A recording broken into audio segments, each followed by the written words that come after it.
हरे Krishna everyone, मैं हूं प्रगति और द हीलिंग मून चैनल में आपका स्वागत है। आज है महाशिवरात्रि का दिन और मैं आई हूं लखनऊ के एक बेहद प्राचीन मंदिर में। आप मेरे पीछे सुन सकते हैं उद्घोष महादेव का और यहाँ पर भक्तों की भारी भीड़ लगी हुई है। मैं आई हूँ आज हरदोई रोड ठाकुरगंज स्थित बाबा कल्याणगिरी के मंदिर में, जो कि भोलेनाथ का एक बहुत प्रसिद्ध मंदिर है।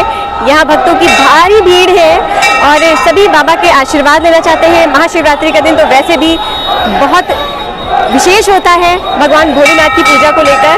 तो चलिए शुरू करते हैं भगवान भोलेनाथ का नाम लेकर इस वीडियो को। कल्याणगिरी मंदिर से एक बहुत ही प्रसिद्ध बारात भी निकलती है बाबा भोलेनाथ की, जो नगर में सबसे प्राचीन है और सबसे लंबी यात्रा मानी जाती है। तो इस वीडियो में लास्ट तक बने रहिएगा। चैनल पर पहली बार आए हो तो चैनल को सब्सक्राइब करना मत भूलें और हाँ, लाइक्स और कमेंट्स जरूर करें, क्योंकि आपके लाइक्स और कमेंट से आती है मुझे मोटिवेशन आपके लिए नेक्स्ट वीडियो बनाने की। तो बने रहिएगा वीडियो में लास्ट तक के। वीडियो बहुत इंटरेस्टिंग होने वाला है। तो शुरू करते हैं भोलेनाथ का नाम लेके आज का ये ब्लॉग। महाशिवरात्रि का पर्व हिंदुओं का एक महत्वपूर्ण पर्व माना जाता है। इस दिन देवादिदेव भगवान महादेव की पूजा का विशेष प्रावधान होता है। कहते हैं कि इस दिन किए गए पूजन और अर्चन का हजारों गुना फल प्राप्त होता है। जो मनुष्य इस दिन रात्रि जागरण करता है उनके भी पुण्यों में बहुत वृद्धि होती है।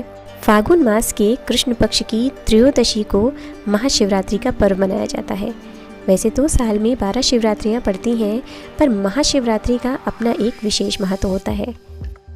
भोलेनाथ के भक्त पूरे वर्ष भर महाशिवरात्रि के इस दिन का इंतज़ार करते रहते हैं, क्योंकि इस दिन पूजा करने का विशेष फल होता है। और हमारे भोले भंडारी हैं भी इतने सरल, इतने सीधे कि भक्तों की मनोकामनाओं को पूरा करने में वो देर नहीं लगाते हैं। सिर्फ एक लोटा जल भी अगर आपने भाव के साथ में भगवान को समर्पित किया है तो भगवान आप पर प्रसन्न होते हैं। लीजिए, अभी भोलेनाथ का जिक्र हुआ और उनके प्रिय गण हाजिर हो गए। जहाँ पर भोलेनाथ होते हैं वहाँ भला नाग देवता ना हो, ऐसा तो हो ही नहीं सकता। इस मंदिर में भी आपको नाग देवता के दर्शन करने के अवसर मिलेंगे। कल्याणगिरी मंदिर में महाशिवरात्रि के दिन भक्तों का तांता लगा रहता है। भक्तों की भारी भीड़ को देखकर आप अंदाज़ा लगा सकते हैं कि इस मंदिर का कितना अधिक महत्व है, लोगों की कितनी अधिक आस्था है। श्रद्धालु यहाँ घंटों लंबी लंबी कतारों में लगकर अपनी बारी का इंतज़ार करते हैं कि वो कब भोले बाबा के दर्शन कर पाएंगे। ब्लॉग की शुरुआत में ही गणेश जी के दर्शन करके हम ब्लॉग को आगे बढ़ाते हैं, क्योंकि वो हैं प्रथम पूज्य। आसफुद्दौला के समय में स्थापित इस मंदिर की ख्याति दूर दूर तक फैली हुई है। भक्त यहाँ दूर दूर से अन्य ज़िलों से आते हैं और बाबा के आशीर्वाद लेते हैं, उनके दर्शन का पुण्य फल प्राप्त करते हैं। इस मंदिर की इतनी अधिक मान्यता है कि कहते हैं 40 दिन तक अगर लगातार कोई व्यक्ति आकर भगवान के मंदिर में दीप प्रज्वलित करता है तो बाबा उसकी मनोकामना को अतिशीघ्र पूरा करते हैं।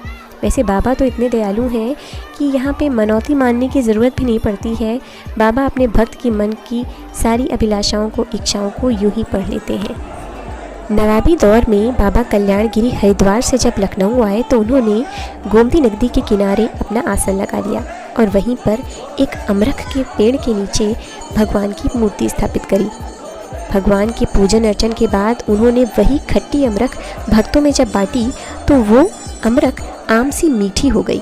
बस ये बाबा का चमत्कार ही था कि भोलेनाथ ने खट्टी अमरख को भी मीठा बना दिया और ये चर्चा पूरे लखनऊ में फैल गई। इस घटना की चर्चा दूर दूर तक फैल गई, बाबा का नाम दूर दूर तक हो गया। जब ये घटना नवाब के पास पहुंची तो उन्होंने भी बाबा का मान सम्मान करते हुए इस स्थान के आसपास की सारी ज़मीन उनको दे दी और यहाँ पर मंदिर का निर्माण किया गया। मंदिर का निर्माण दक्षिण भारतीय शैली के आधार पर किया जा रहा है। मंदिर में निर्माण का कार्य चलता रहता है। यहाँ पर बाबा कल्याणगिरी की समाधि भी है, जिसके दर्शन अभी हम आपको करवाने वाले हैं। यहाँ पर अन्य देवी देवताओं की भी मंदिर बने हुए हैं और सभी भक्त इनके दर्शन का लाभ लेते हैं। तभी से ये मंदिर बाबा कल्याणगिरी के नाम से प्रसिद्ध हो गया। यहाँ पर पूजन अर्चन का कार्य वर्ष भर चलता रहता है। समय समय पर विविध प्रकार के आयोजन किए जाते हैं। महाशिवरात्रि में बाबा के अभिषेक का विशेष महत्व है, जिससे लोगों को बहुत लाभ मिलता है। अब हम चलते हैं उस समाधि स्थल की तरफ जहाँ पर बाबा कल्याण गिरी की समाधि बनी हुई है। वैसे भी संतों का सानिध्य जहाँ मिल जाता है वहाँ ईश्वर की प्राप्ति स्वतः ही हो जाती है।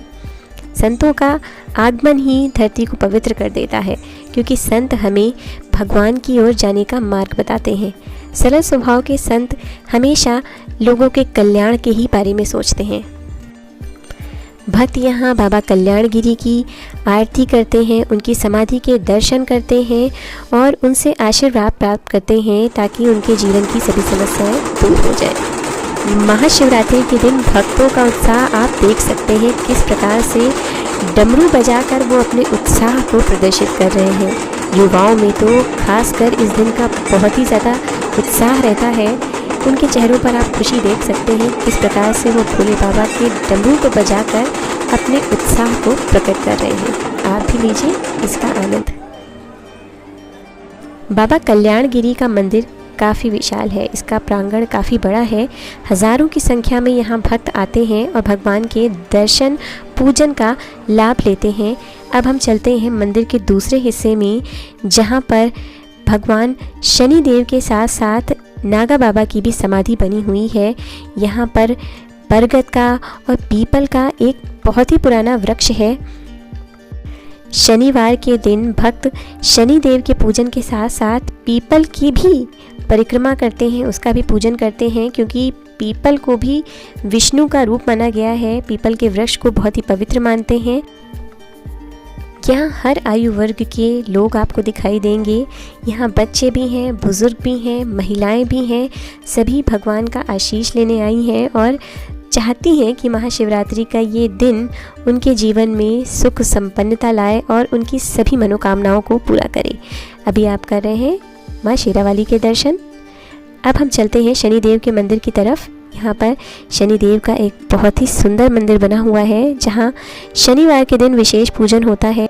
मेरी कोशिश रहती है अपने व्लॉग्स के थ्रू आपको मंदिर के हर एक कोने कोने के दर्शन करवाना, ताकि आप घर बैठे भी यहाँ अगर आप नहीं आ सके हैं तो भी आपको दर्शन के पूरे लाभ मिले। यहाँ पर साधु संतों का डेरा लगा रहता है, सभी आते हैं और भगवान के दर पर नतमस्तक होते हैं, शीश झुकाते हैं। अब हम कर रहे हैं बाबा बजरंग बली के दर्शन। ये भी भगवान की बहुत ही प्राचीन प्रतिमा है। यहाँ पर अब हम आते हैं राम दरबार के सामने, जहाँ दीवार पर आप देख सकते हैं सुंदर चित्र उकेरा हुआ है, जिसमें केवट जो है वो सरयू को पार कराते दिख रहे हैं। अब हम कर रहे हैं राम दरबार के दर्शन, जहाँ पर मैया सीता के साथ में श्री राम जी विराजे हैं।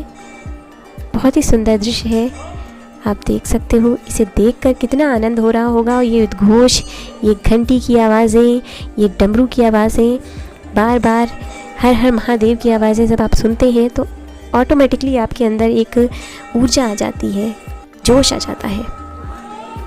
आशा करती हूँ कि बाबा कल्याण गिरी के इस प्राचीन मंदिर के दर्शन करके आपको बहुत आनंद आया होगा। अगर आनंद आया हो तो वीडियो को लाइक करना और चैनल को सब्सक्राइब करना ना भूलें, क्योंकि यहाँ मिलने वाले हैं आपको ऐसे ही ढेर सारे रोचक वीडियोस और प्राचीन मंदिरों के दर्शन का लाभ। तो मिलती हूँ आपसे नेक्स्ट वीडियो में, तब तक के लिए नमस्कार।